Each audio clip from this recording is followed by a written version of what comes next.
Assalamualaikum warahmatullahi wabarakatuh.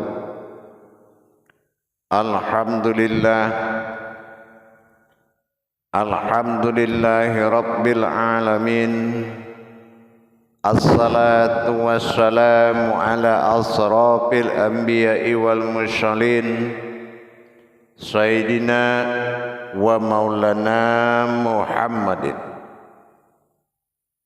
Ashhadu an la ilaha illallahul malikul haqqul mubin wa ashhadu anna Muhammadan abduhu wa rasuluhu was-sadiqul wa'dal amin. Allahumma salli wa sallim wa barik wa karim ahzanul nabil karim ihdinil ladzi min jamalika wa innal ladzi min jalalika wa innahu min kitabika wa tahirin wal mujahidina amma ba'du ibadallah. Bersyukur kita kepada Allah dengan mengucapkan alhamdulillahi rabbil alamin atas segala limpahan karunia, rahmah dan hidayahnya, serta dengan izinnya juga kita dapat menjalankan amanahnya, belajar hakikat ilmu, amal dan ibadah. Bersalam kita tidak akan pernah kita lupakan. Marilah sama-sama kita sampaikan kepada junjungan kita Nabi Allah Nabiul Akhirul Zaman Rasulullah Muhammad sallallahu alaihi wasallam.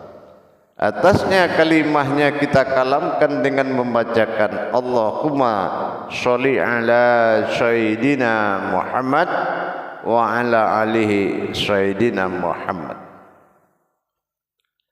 Alhamdulillah bertemu lagi dengan saya Guru Mursyid Syekh Nur Muhammad Buya Irwan Maulana Al-Khalidi Sumatera Barat Pasaman. Tentunya dalam rangka meningkatkan iman dan takwa kita, meningkatkan derajat kemanusiaan demi martabat ibadah kepada Allah adalah suatu hal yang wajar dan sehat dilaksanakan dan wajib menuntut pada hakikatnya. Dalam hal ini saya Guru Mursyid Syekh Nur Muhammad Buya Irwan Maulana Al-Khalidi Pasaman Sumatera Barat selalu mengajak kita berhimbau dan mengajak berbagi. Ketulusan yang tertinggi adalah berbagi ilmu dan wawasan sesama demi meningkatkan ketakwaan kita kepada Allah Subhanahu wa taala. Tentunya dalam makom Majelis Zikir Marifatullah Indonesia Jakarta, dalam syiar tayangan YouTube Buya Pasaman Timur, kupas tuntas hakikat ilmu, amal dan ibadah. Ini adalah salah satu jalan ketakwaan menuju hakikat yang sebenar-benar bertakwa. Insyaallah dalam waktu dan pertemuan pada saat ini saya akan berbagi wawasan tentang hakikat yang dimaksud tafakur. Kenapa kita mencari salah satu judul tafakur? Karena inilah ibadah sa'adiyah. Dari dua kodrat ibadah langsung dinamakan syahadah, tidak langsung dinamakan sa'adiyah. Zikrullah kita contohkan dalam melakukan ibadah yang berhakikat ilmu ini. Zikir adalah ibadah yang berhakikat ilmu, yang mana kita harus memahami adab-adab hakikatnya. Apa yang dimaksud adab hakikat yang berkodrat ilmu? Di dalam ibadah berhakikat ilmu itu ada 3 perkara. Yang pertama disebut tafakur, yang kedua disebut dengan tadzakur, nah yang keempat, ketiga disebut dengan takharub, dan ada juga di atas hal lain disebut dengan uzlah. Nah ini hakikat kemiringan 30 derajat di sajadah kita. Setelah melaksanakan amal fardu, maka kita miring 30 derajat sesuai dengan tentuan khafi. Setelah kita miring 30 derajat, disinilah yang disebut dengan awal mulainya tafakur tadi. Tapi pada tahap awal,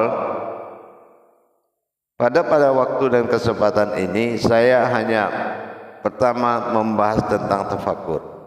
Nanti akan kita lanjutkan kepada apa itu tazakur, apa itu takharub, dan apa itu uzlah. Ibadah ini sangat mirip perbuatannya dengan tawaduk, iktikaf, ya, bertawaduk dalam beritikaf.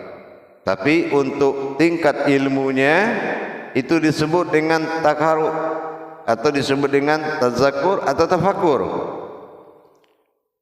Pada waktu dan kesempatan ini saya akan membahas mengenai apa yang dikatakan tafakur dan seperti apa hakikat tafakur itu. Jangan nanti kita zikir, beribadah, bertasbih, tapi yang tafakur kita nggak tahu. Nah, tafakur ini sangat banyak adab-adab hakikat yang tergantung di dalam ilmu tafakur tadi. Kita percontohkan ilmu tafakur ini di saat kita berzikir.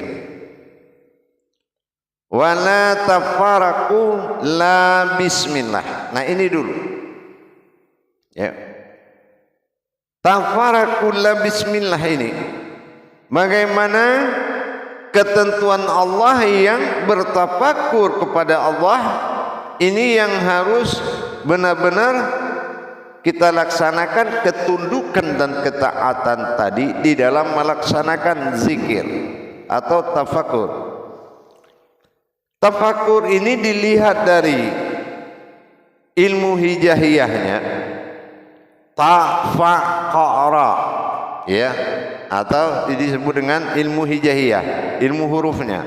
Nah kita lihat hijahiyahnya. Ta itu adalah ibadah, perbuatan ibadah. Ya, fa ini adalah kodratnya batin atau hakikat. Ka ini adalah kesempurnaan atau suatu kejadian atau suatu kesempurnaan. Kalau ini perbuatan. Jadi ibadah yang menentukan kesempurnaan, menutup kesempurnaan semua ibadah yang dilakukan. Ini dengan tafakur. Menyempurnakan sholat, kita melaksanakan tafakur. Melaksanakan ibadah-ibadah lain, menyempurnakannya melalui tafakur. Tafakara, dilihat dari huruf hijaiyahnya, ini menandakan tafakur ini adalah perbuatan batin yang sangat sempurna. Jadi tidak ada boleh kandungan perbuatan zahir. Nah ini yang dikatakan tawaduk tadi, tidak boleh memiliki kekuatan zahir di dalam bertafakur, karena adalah tafa. Nah ini perbuatan batin, ya. Mana perbuatan batin? Perbuatan batin itu banyak. Ada kodrat batin, ada pandangan batin. Nah ini juga harus kita paham. Mendirikan kodrat batin dalam pandangan batin ini dinamakan tafakur. Nah tafakur ini juga memiliki keindahan tersendiri. Apa keindahannya? Jiwa kita bisa menikmati perjalanan di masa fana itu. Bisa jiwa kita menikmati dan mencintai perjalanan itu sehingga menjadi sebuah kerinduan. Berbeda dengan tazakur, takharub, beda. Tapi kalau tafakur adalah campur tangannya rohani kita dalam menikmati tawaduk rohani kita kepada wujud ilahiyahnya Tuhan. Kita bisa menikmati dengan menangis sambil berzikir, dengan tersenyum saking indahnya dalam berzikir, bisa tersenyum, bisa juga menangis. Ini hebatnya kalau tafakur. Tapi tafakur ini hanya bisa dilakukan orang yang tingkatnya kamil muzamil, insan kamil muzamil, artinya diri yang sudah merindukan Tuhan. Nah, kalau kita sudah punya sifat hakikat merindu kepada Allah, memang tafakur inilah solusinya. Tafakur sesuatu yang bisa dinikmati. Kita nikmati perjalanannya sambil berzikir sesuai dengan ajarannya, ilmu pengetahuannya. Jadi tidak bisa tafakur ini kita lakukan menurut hakikat amaliyah, itu tidak bisa. Oh, kerjakan aja itu bagus, tidak bisa. Tafakur memiliki adab-adab, ya. Tafakur itu memiliki adab hakikat. Jadi contoh adab hakikatnya, kita harus bisa berkodrat batin dalam menjalankan pandangan batin. Nah, ini harus kita kaji dulu. Kita kaji bagaimana mendirikan kodrat batin dalam memandang dengan menggunakan pandangan batin, ainul basirah. Nah, gitu. Tapi yang berainul kasirah ini harus batinul batin, yaitu diri batin di dalam alam batin. Jadi makanya kita lihat banyak para hamba-hamba Allah, para sahabat dan kerabat kita menempatkan suatu tafakur ini pada sebuah keinginan amaliyah. Keinginan amaliyah itu contohnya apa? Wah, saya kepingin zikir ini, zikir itu, zikir A, zikir B, zikir Z, tingkat ilmu zat, tingkat sifat, tingkat muqarabat. Tapi kalau makom tafakur ini, apakah dia golongan tazakur, apakah takarub, apakah tafakur, uzlah?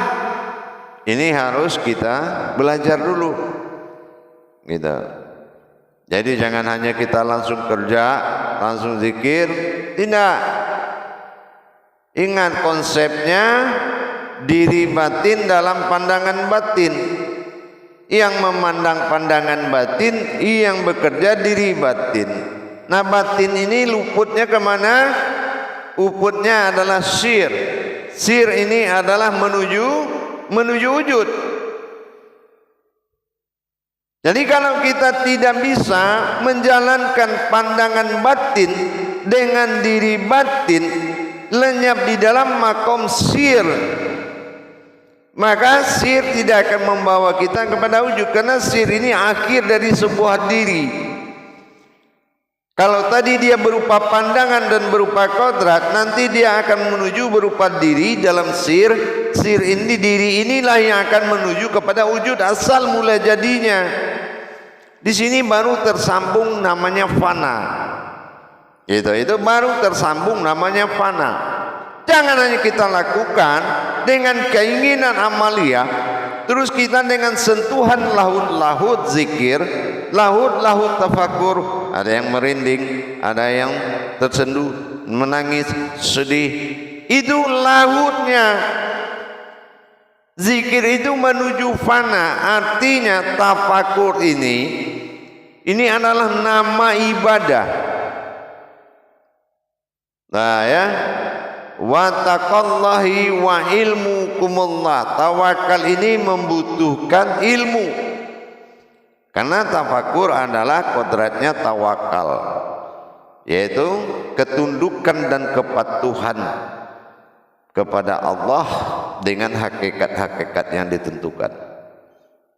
Itu yang dikatakan tafakur. Kita bisa menikmatinya, kita bisa mencintai, menangis, tertawa, dan bagaimanapun senyum-senyum kita dalam berzikir kepada Allah.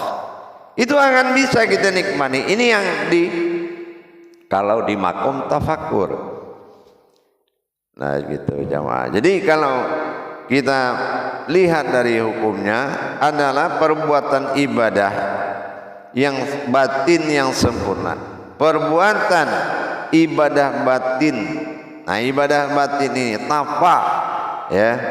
Nah ini perbuatan ibadah batin yang mana keinsanan dan keumatan kita tunduk dalam ketentuan yang terjadi di dalam zikir itu, tunduk dan taat kepada apa yang terjadi di dalam gejolak zikir yang kita lakukan. Nah, ini namanya tafakur. Dan tafakur ini dikerjakan amalnya Sa'diyah itu setelah selesai sholat fardu. Kita miringkan sedikit 30 derajat duduk kita mengarah kepada alam Sa'diyah. Nah itu, jadi itu tafakur. Nah duduknya boleh, duduk uzlah boleh, duduknya ditentukan dengan hakikat duduk tahiyat akhir. Nah atau didudukan dalam ayat akhir. Ya ayat akhir itu paling bagus. Laksanakan dalam makom tahiyat akhir, duduk tahiyat akhir. Nah, tangan ditaruh di lantai atau di tembok atau di ubin atau di itu keramik atau di sajadah. Nah tangan kanan itu benar-benar karena dia Asmaul Husna 1881 dia bebas bergerak tanpa masuk undang-undang tafakur. Dia masuk. Jadi kita melaksanakan tafakur ini dan menikmati nanti setelah masa fana kita datang. Jadi kalau kita masuk ke dalam alam tafakur, terlebih dahulu kita harus mempersiapkan diri batin dengan pandangan batin dan tidak ada unsur kemanusiaan di situ. Tidak ada unsur kemanusiaan. Di situ adalah unsur kodrat. Ya, kalau kita tafakur itu unsur kodrat. Hanya kodratku sendiri yang mampu, yang bisa mengingat. Nah ini, jadi kalau kita sudah paham mana kodrat yang mampu mengingatnya, inilah masa pensaksian oleh sebuah insan kamilul kamil tadi. Insan yang sangat merindu, saking rindunya dia lupa siapa dirinya. Ini yang dikatakan insan. Bukan dia sadar siapa yang merindu, rindunya sampai dirinya nggak sampai. Ini yang dikatakan tafakur, gitu. Rindunya sampai, manusianya nggak sampai. Inilah yang berkerinduan. Ini yang tafakur. Dan di tafakur kita bisa juga berdoa, bermunajat namanya. Karena akan terbuka alam ijab kalam itu akan terbuka dengan bentuk kodrat bahasa kauni. Kauni ini batin kita kayak mengadu, kayak merintih, menangis. Karena ini jalur ketuhanan sangat kuat. Tafakur itu jalur ketuhanan yang sangat kuat. Di mana masa insan kita sangat berlaku di tafakur itu. Masa insan kita ini sangat berlaku di masa tafakur tersebut. Di sinilah kita mencurahkan semuanya, mencurahkan hati nurani, mencurahkan perasaan kita, berkerinduan al-mahabbat. Dengan adanya berkerinduan tadi, tafakur ini adalah sarana yang paling tepat. Jadi tafakur ini bukan dominannya kepada mengingat, tapi dominannya kepada luput. Ya, bukan terfokus kepada mengingat, tetapi terfokus kepada luput. Aku wujudlah engkau. Nah ini yang dikatakan tafakur. Memang alamnya sering dikatakan alam zikir, tapi dalam bentuk perjalanan kodratnya lebih dominan kepada luputnya wujud pada mewujudku sendiri. Ini luput. Jadi sehingga diri batin dalam pandangan batin bertemu dalam lautan ma'rifat, bercinta dengan Allah dalam lautan ma'rifat, sehingga tidak ada lagi perbedaan titik tiga itu. Mana yang kodrat Adam, kodrat Muhammad, kodrat Allah, itu sudah menyatu dalam satu kodrat, yaitu menjadi diri batin yang larut dalam pandangan batin. Inilah keindahan yang paling tinggi. Inilah masa indah yang paling tinggi, larut dan luputnya masa batin kita kepada Allah. Dan barulah tersambung rasa. Jadi butuh hati. Tafakur itu membutuhkan hati, karena hati dominan di situ bisa berbuat. Hati itu bisa berkehendak di dalam zikir, bisa berdoa dalam zikir. Itu namanya munajat. Kalau kita berdoa sedang berzikir, itu ada keinginan kita, cuma kita tidak terucapkan. Ini yang dinamakan munajat, permintaan hati nurani kita kepada Allah. Dengan demikian kita bisa menikmati hakikat tafakur itu yang sebenarnya. Jadi berdirinya diri batin dalam pandangan batin, tentunya duduk dalam alam batin. Nah, ini kita harus tahu dulu perkara demikian. Jadi jangan kita tidak menggugurkan yang batil tetapi masuk ke dalam amal batin, ini salah. Menggugurkan yang zahir itu tapi kepada zahiru. Zahir ada, cuma domahnya alifnya. Jadi zahirnya adalah zahir yang tersirat. Nah gitu. Jadi harus bisa kita menyelesaikan adab hakikat terlebih dahulu sebelum melaksanakan tafakur. Nah contoh kita lihat ikimi salatana li zikri ya. Kalau kita lihat bagaimana penekanan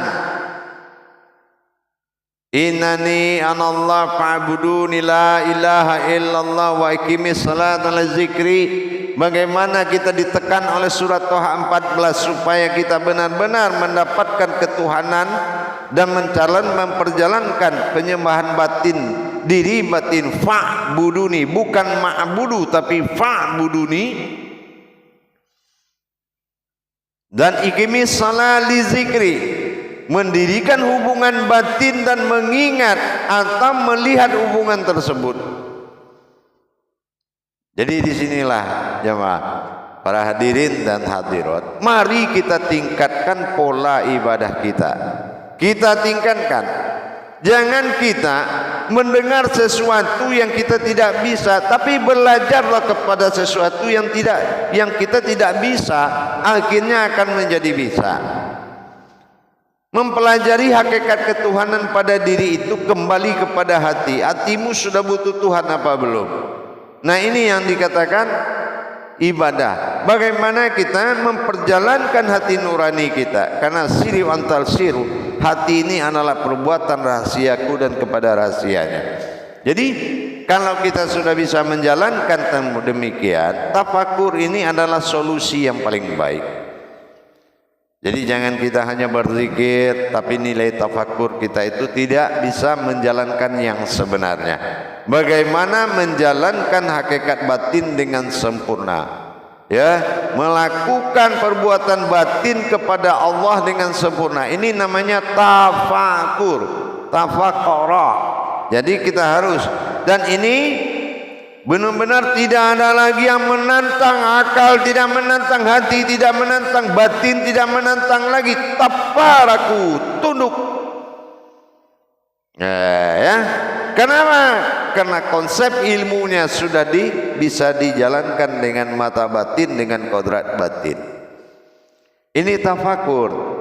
Gitu jemaah, insyaallah ya, mudah-mudahan nanti kita jalankan, kita pelajari dengan sebaik-baik. Ikuti saja YouTube ini, kita akan selalu membuka kupas tuntas rahasia ilmu hakikat amal dan ibadah. Jangan khawatir solatmu tidak diterima, tapi khawatirmu takbirmu tidak merubahmu. Ini yang penting kita ingat. Begitu juga zikir, ya. Zikir adalah suatu kekuatan munajat yang paling tinggi kalau kita tahu rahasianya. Bukan berzikir samakan dengan bertasbih, bertasbih beda. Makanya tafakur adalah solusi perbuatan batin yang sempurna.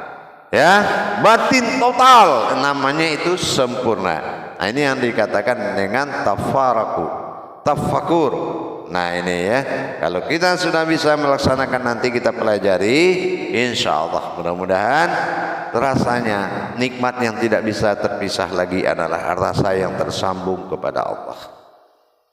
Itulah yang membuat kita selalu mulazamatu zikri, selalu terus menerus terbayang dan teringat. Inilah akibat dari zikir yang sampai.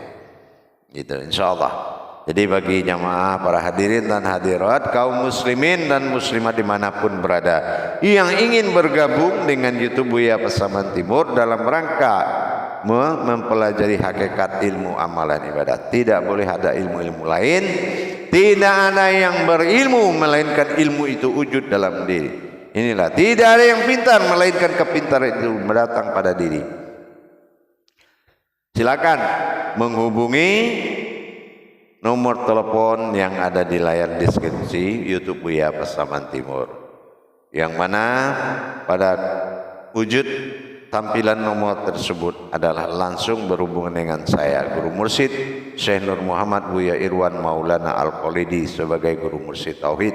Insyaallah kita sama-sama belajar, kita sama-sama menggapai keridhaan Allah, tentunya dengan ilmunya. Bagi yang belum memahami nomor tersebut, silakan menghubungi 081398337904 langsung dengan saya, Guru Mursyid Syekh Nur Muhammad Buya Irwan Maulana Al-Qalidi. Ingat, kita sama-sama belajar. Itu. Dengan saya memohon kepada Allah dan ente menerima dan mempelajari permohonan saya kepada Allah. Mudah-mudahan kita bisa bersyahadah kepada Allah. Insyaallah tidak ada yang hebat, melainkan kehebatan itulah yang muncul. Barakallahu ya Karim, ya Rahman, ya Rahim. Akhirul kalam, wabillahi taufiq wal hidayah. Assalamualaikum warahmatullahi wabarakatuh.